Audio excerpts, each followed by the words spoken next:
4월 30일 오늘의 말씀은 창세기 32장 22절에서 32절입니다.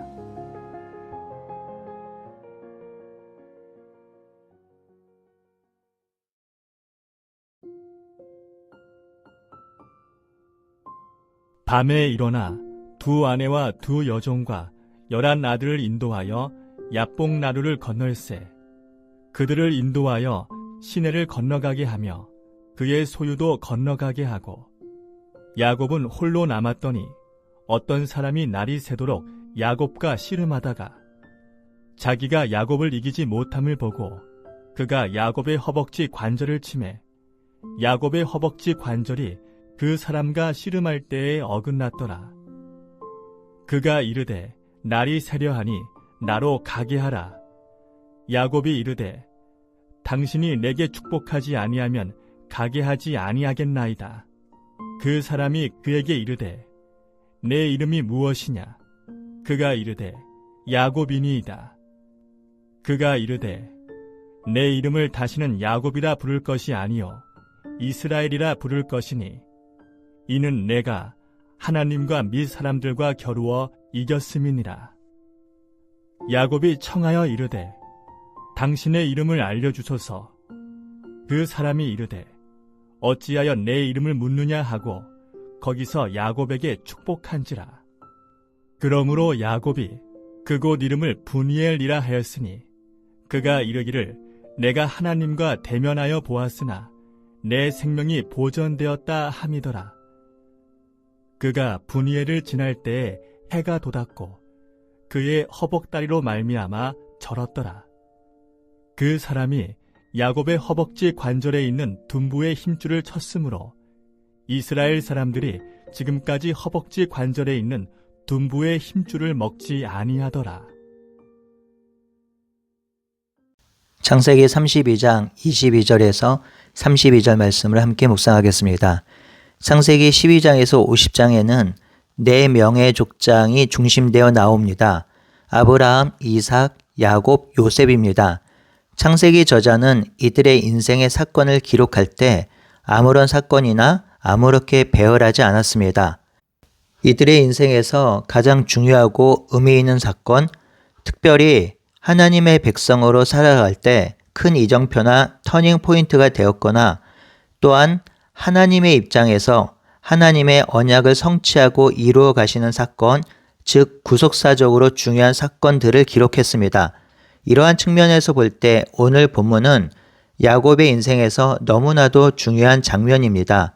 아마도 야곱의 인생의 양극단을 보여주는 사건이 오늘 본문에 드러나는데요. 아마도 이 사건은 우리의 인생에서도 경험되는 사건이기에 우리에게 큰 도전과 울림이 되는 사건일 것입니다. 오늘 본문에서 가장 중요한 두 문장을 뽑으라면 24절에 야곱이 홀로 남았더니와 28절에 내 이름이 이스라엘이라 하신 것입니다. 이 두 문장은 저의 인생에도 강력한 도전이 되었고 야곱의 인생을 드러내는 두 문장이라고도 생각합니다. 오늘 말씀은 이 두 문장을 중심으로 살펴보겠습니다. 첫 번째 문장은 야곱이 홀로 남았더라입니다. 여러분, 지금 우리는 야곱의 인생을 살펴보고 있는데요. 야곱이 어떤 인생을 살았나요? 그의 인생을 생각해보면 지금 홀로 남았다라는 말은 정말 기가 막히고 한탄할 상황입니다.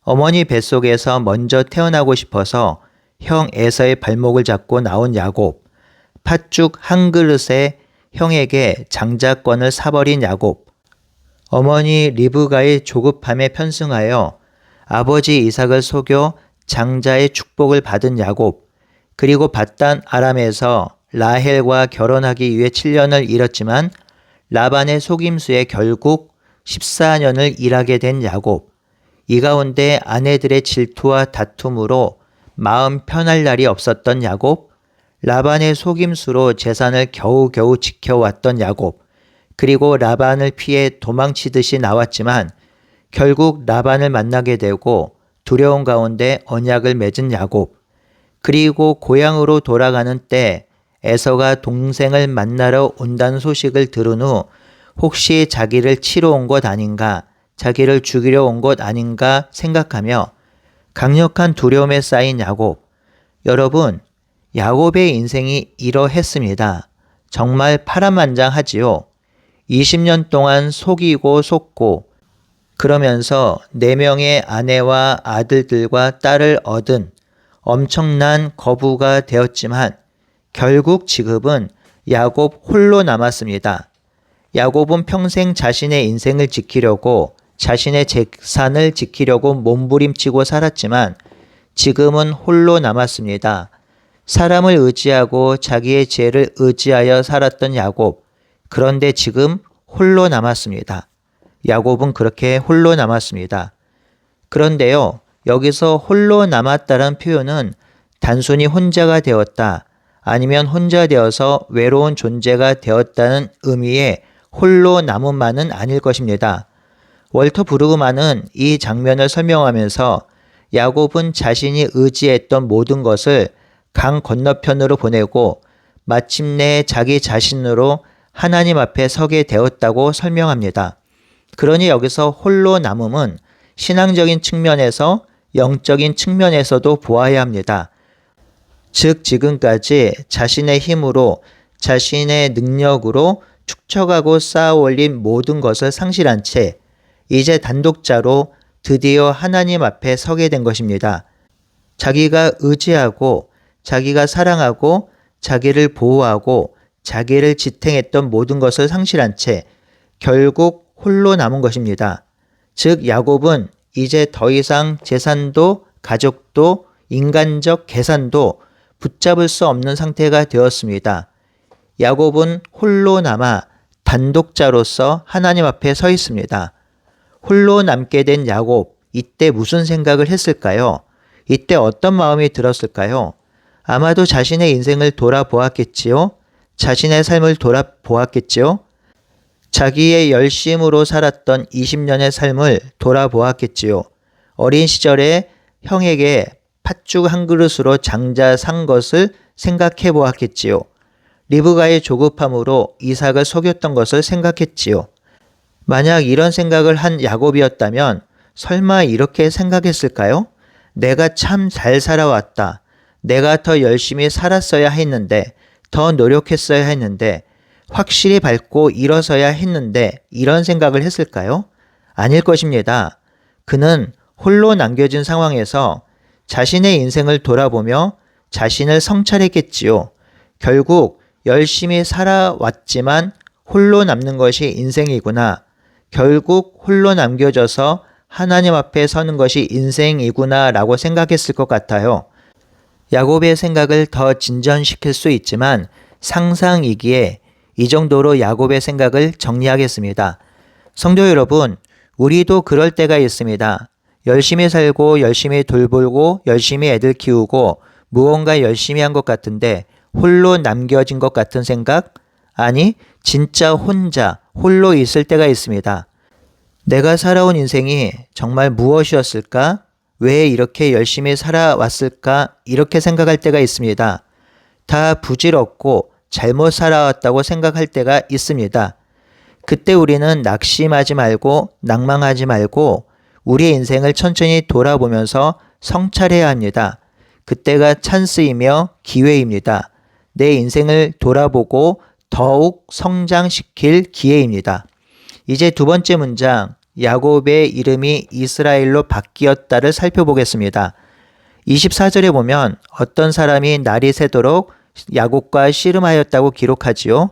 그런데 어떤 사람이 야곱을 이기지 못합니다. 그래서 허벅지 관절, 이전 성경에는 환도뼈라고 했는데요. 이 뼈를 칩니다. 그래서 야곱의 허벅지 뼈가 위골이 되었습니다. 날이 새자 이 사람이 가려고 하니 야곱이 자기를 축복하지 아니하면 가지 못할 것이라 합니다. 이 사람이 너의 이름이 무엇이냐 물었고 야곱은 야곱이라 대답하였고 그 사람은 다시는 야곱이라 부르지 않고 이스라엘이라 부를 것이라 하였습니다. 여기서 아주 중요한 것이 드러나는데요. 야곱이 목숨 걸고 끝까지 이 사람을 붙들었다는 것입니다. 여기서 붙든 이유는 복을 구하기 위함입니다. 자기의 허벅지 뼈가 부러졌는데도 불구하고 야곱은 그 사람을 붙들었습니다. 이는 야곱의 절박함을 표현하지요. 제가요, 인대와 힘줄이 여러 개 끊어져 봤습니다. 전방 십자 인대와 팔꿈치 인대, 그리고 힘줄, 연골 파열. 물론 축구하다가 다친 건데요. 특히 전방 십자 인대가 끊어졌을 때는 자가 호흡이 안 될 정도로 아파서 5분 동안 운동장에서 일어나지도 못했습니다. 팔꿈치 인대와 힘줄이 끊어졌을 때는 119가 왔었지요. 너무 아프고 진짜 아픕니다. 이렇게 다치면 아무것도 못합니다.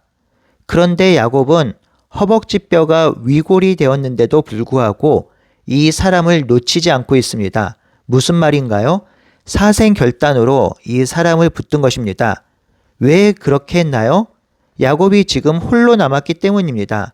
자신이 믿고 의지했던 모든 것이 사라진 상황입니다. 앞날을 예측할 수 없습니다. 내일 무슨 일이 일어날지 모릅니다. 형 에서가 와서 자신의 가족과 재산을 모두 빼앗을지 모릅니다. 그래서 야곱은 이 사람을 붙든 것입니다. 이 사람, 즉 신적 존재 같은 하나님 같은 이가 자신을 돕지 않으면, 자신을 위로하지 않으면, 자신에게 복을 주지 않으면 자신은 더 이상 설 수 없기에 그 고통 속에서도 이 사람을 붙든 것입니다. 그런데 여기서 중요한 것은 이것이 단순히 야곱의 믿음의 위대함을 드러나는 사건이 아니라는 것입니다. 여기서 중요한 것은 오히려 붙들 것이 없는 사람이 하나님께 매달리는 장면입니다. 하나님은 야곱을 죽이기 위해서 찾아온 것이 아니라 자기 힘으로 살아가던 야곱을 무너뜨리고 하나님만 의지하는 사람으로 변화시키기 위해서 오셨습니다. 결국 하나님은 야곱을 홀로 남게 하셔서 하나님만을 의지하게 하셨습니다. 그래서 칼빈은 이렇게 설명합니다. 하나님은 야곱을 외적으로 뿐만 아니라 내적으로도 비우게 하셔서 오직 하나님만 의지하게 하셨다. 성도 여러분, 내가 의지하던 것이 무엇이든지 간에 그것이 하나님이 아니면 그것은 우리를 참되게 돕지 못하며 우리를 참되게 살리지 못하며 우리를 참되게 세우지 못합니다. 그것을 의지하면 언젠가 하나님 앞에 홀로 남아 하나님과 단판을 지어야 할 때가 올지 모릅니다. 그러니 우리는 내가 하나님보다 더 의지했던 것을 내려놓고 하나님으로 만족하고 의지하며 살아가야 할 것입니다. 이렇게 사생결단으로 하나님을 붙든 야곱에게 하나님은 이름을 바꾸어 주십니다. 내 이름을 이스라엘이라 할 것이다.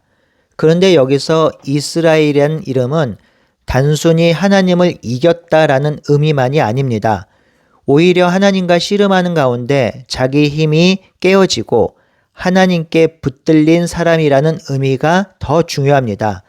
야곱은 하나님을 이긴 사람이 아니라 자기 자신이 깨어짐으로 하나님의 은혜에 붙들린 사람이 된 것입니다. 야곱의 이름의 뜻은 뒤꿈치를 잡는 자, 속이는 자였습니다. 하지만 이제는 이스라엘이 되었습니다. 하나님 나라의 이름 이스라엘이 되었습니다. 야곱의 인생이 바뀌었습니다. 그는 평생 쩔뚝거리며 살 것입니다. 하지만 그 쩔뚝거림은 장애가 아니라 하나님의 은혜의 흔적입니다. 절뚝거리며 걸을 때마다 불편함보다는 하나님의 사랑과 은혜를 생각할 것입니다. 이제 야곱은 자기 힘으로 살아가는 사람이 아니라 하나님을 의지하며 살아가는 사람으로 변화되는 것입니다.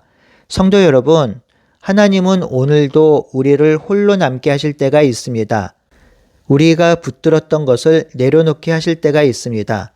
그것은 우리를 버리기 위함이 아니라 하나님 자신을 붙들게 하기 위함이 있지요. 하나님은 결국 하나님을 붙들게 하셔서 우리의 이름을 바꾸시고 새로운 이름을 주십니다. 사탄의 자녀에서 하나님의 자녀로, 죄인에서 의인으로, 옛사람에서 새사람으로 이름을 바꾸셔서 하나님의 사람으로 하나님의 나라를 위해 살라고 하십니다. 그러니 우리의 정체성과 이름이 바뀌었으니 바뀐 이름으로 새로운 정체성으로 살아갑시다. 하나님은 우리의 연약함을 아시지만 그 연약함을 나무라지 않습니다. 그 연약함 때문에 오히려 하나님을 붙들고 하나님 안에서 살기를 바라십니다. 그 하나님은 연약한 우리의 이름을 바꾸셔서 하나님의 사람으로 만드시고 성도로 부르시고 하나님의 일을 이루십니다. 그러니 오늘 하루도 하나님 안에서 하나님을 의지하며 살아가는 한날이 되길 바라고 소원합니다. 함께 기도합시다. 하나님, 우리도 하나님 앞에 홀로 있을 때가 있습니다. 홀로 남겨질 때가 있습니다. 홀로 하나님께 기도할 때가 있습니다.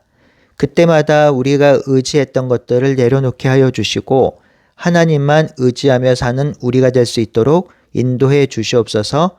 예수님의 이름으로 기도드리옵나이다. 아멘.